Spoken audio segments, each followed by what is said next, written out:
আসসালামু আলাইকুম ওয়া রাহমাতুল্লাহি ওয়া বারাকাতুহু। 1 মিনিট মাদ্রাসা ইউটিউব চ্যানেলে সম্মানিত দিনী ভাই বোনেরা, আমি আশা করি আল্লাহ তাআলার অশেষ রহমতে আপনারা ভালো আছেন, সুস্থ আছেন। আলহামদুলিল্লাহ, আলহামদুলিল্লাহ, আলহামদুলিল্লাহ। একটি পরীক্ষিত আমলের ভিডিও নিয়ে আবার হাজির হয়েছি। ফজরের পরে মাত্র 2 থেকে 3টা মিনিট সময় দিবেন। 11 বার বসা অবস্থাতে এই ছোট্ট দোয়াটি পড়বেন। রব্বুল আলামিন চাহে তো সকালের মধ্যে সূর্য ওঠার মধ্যে আপনারা ইনশাআল্লাহ মনের নেক আশা পূরণের সুসংবাদ পাবেন। এটি একটি পরীক্ষিত আমলের ভিডিও। নিয়ম মেনে নিয়ত করে আমলটি করলে রব্বুল আলামিন আপনাকেও নিরাশ করবেন না ইনশাআল্লাহ। আমি সেই নিয়মটি শিখিয়ে দিব। আমল অনেকেই করেন, কিন্তু নিয়ম মেনে না করার কারণে হয়তোবা তারা মনের নেক আশা পূরণের সুসংবাদ বা দোয়া কবুল হয় না। তাই অনুরোধ করছি মনোযোগ দিয়ে ভিডিওটি সম্পূর্ণ দেখুন। মানুষ সবচেয়ে বেশি হতাশ হয় যখন মনের আশা পূরণ হয় না। অন্য সবার হয় কিন্তু নিজের হয় না। এই যে হতাশা বা উৎকণ্ঠা কাজ করে, এটা খুবই স্বাভাবিক। সেই সাথে মনে মনে কিছু চাইলে সেটার জন্য আল্লাহ তাআলার কাছে চাইতে হবে, কেননা তার ইচ্ছা ছাড়া আসমান ও জমিনে কিছুই ঘটে না দিনী ভাই বোনেরা। তাই তো আল্লাহ তাআলা বলেন, নিশ্চয়ই মানুষকে সৃষ্টি করা হয়েছে অস্থির করে। যখন তাকে বিপদ স্পর্শ করে তখন সে হয়ে পড়ে অতিমাত্রায় উৎকণ্ঠিত। সূরা মাআরিজ 19 থেকে 20 নম্বর আয়াতে বলা হচ্ছে। তাই আল্লাহর রহমত থেকে নিরাশ হওয়া যাবে না। সর্ব অবস্থায় আল্লাহকে স্মরণ করতে হবে। মনে রাখতে হবে আল্লাহর দয়া ও অনুগ্রহের চাদর সবসময় আমাদের আবৃত করে রাখেন। বান্দার যে সময় যেটা প্রয়োজন ও কল্যাণকর হয় তখনই রব্বুল আলামিন আল্লাহ সেটা তাকে দান করেন। তার জন্য অবশ্যই আমাদেরকে আল্লাহ তাআলার কাছে চাইতে হবে, দোয়া করতে হবে বেশি বেশি করে দিনী ভাই বোনেরা। আল্লাহ তাআলা বলেন, যদি তোমাদের উপর আল্লাহর অনুগ্রহ তার দয়া না থাকতো তাহলে তোমরা ধ্বংস হয়ে যেতে।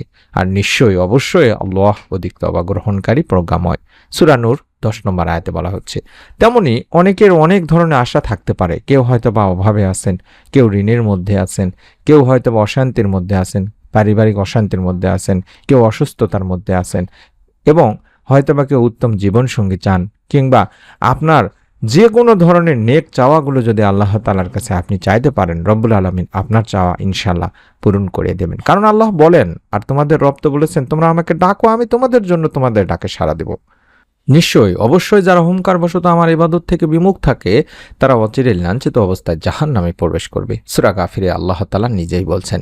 তেমনি একবার হযরত আনাস রাদিয়াল্লাহু তাআলা আনহু আল্লাহর রাসূল সাল্লাল্লাহু আলাইহি সাল্লামের সঙ্গে বসা ছিলেন। এমন সময় সেখানে এক ব্যক্তি এসে নামাজ আদায় করে নিচের এই দোয়াটি পাঠ করল।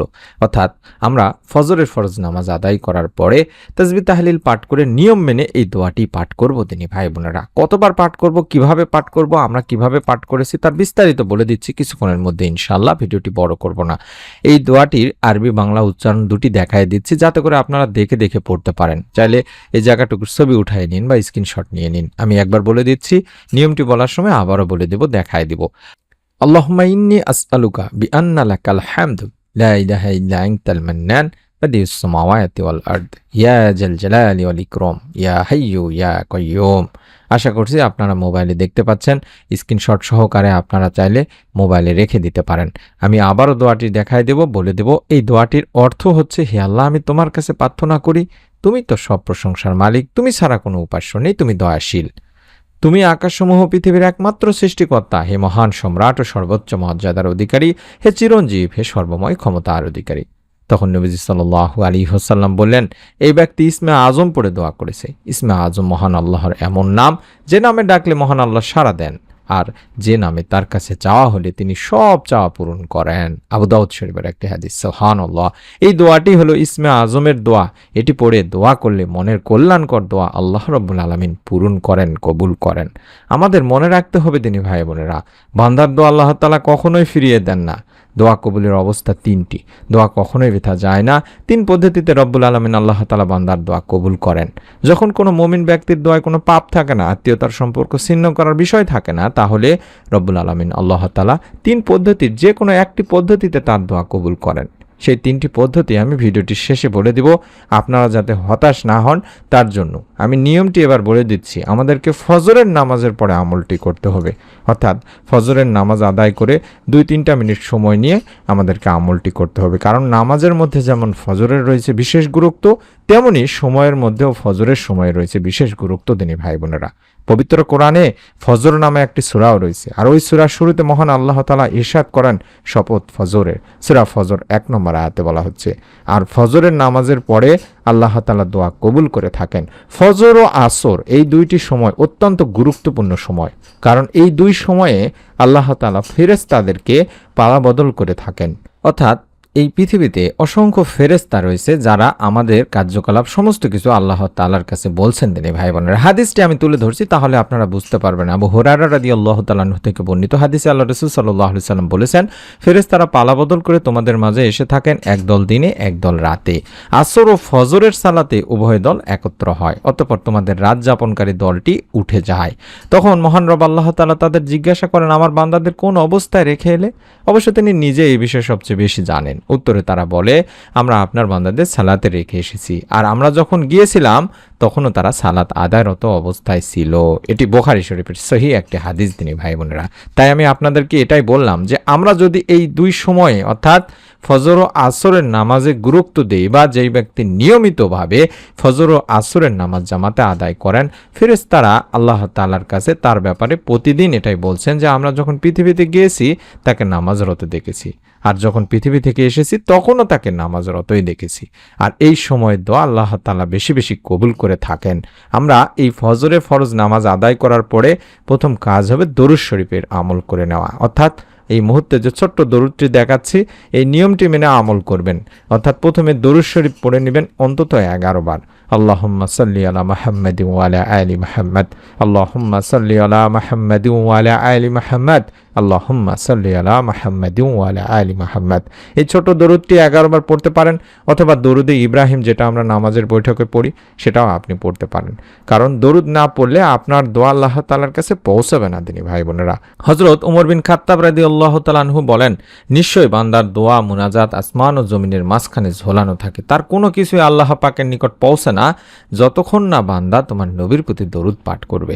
এটি তিরমিজি শরীফের একটি হাদিস। তাই বুঝতে পারলাম দরুদবিহীন দোয়া আল্লাহ তাআলার কাছে পৌঁছাবে না। তাই আমরা এই ছোট্ট নিয়মটি মেনে আল্লাহ তাআলার কাছে দোয়া করব। সর্বপ্রথম কাজ হলো আপনি যে আমল করবেন তার জন্য মনে মনে নিয়ত করে নেবেন, অথবা চাইলে এই ভিডিওটি চালা অবস্থাতেই আপনারা ভিডিওর কমেন্ট সেকশনে অন্তত একটি করে কমেন্ট করে নিয়ত করতে পারেন, যে যার মতো কমেন্ট করে নিয়ত করতে পারেন, অথবা আপনি চাইলে শুধু আমিন লেখেও নিয়ত করতে পারেন।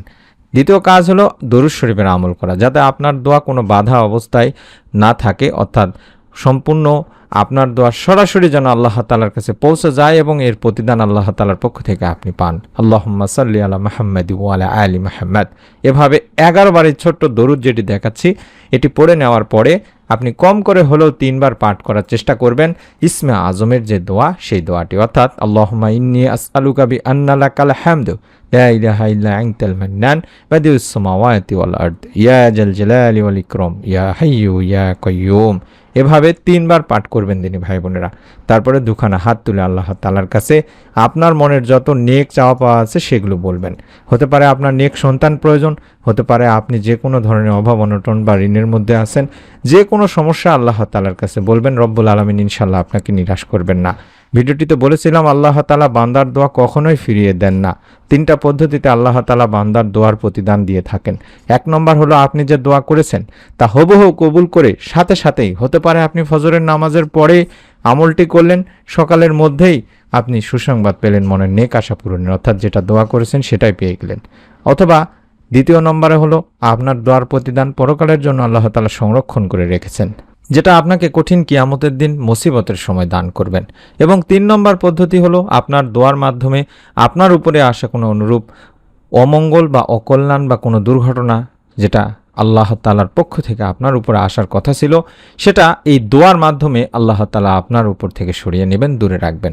তাই অনুরোধ করছি দিনী ভাই বোনেরা, আপনারা দোয়া বেশি বেশি করে করুন, এর প্রতিদান আপনি কখনো না কখনো পাবেনই পাবেন। তাই অবশ্যই নিয়ত করে আমল করুন। প্রত্যেকেই আবারও বলছি, ভিডিওটিতে অন্তত আমিন লেখে কমেন্ট করে নিয়ত করে আমলটি করবেন।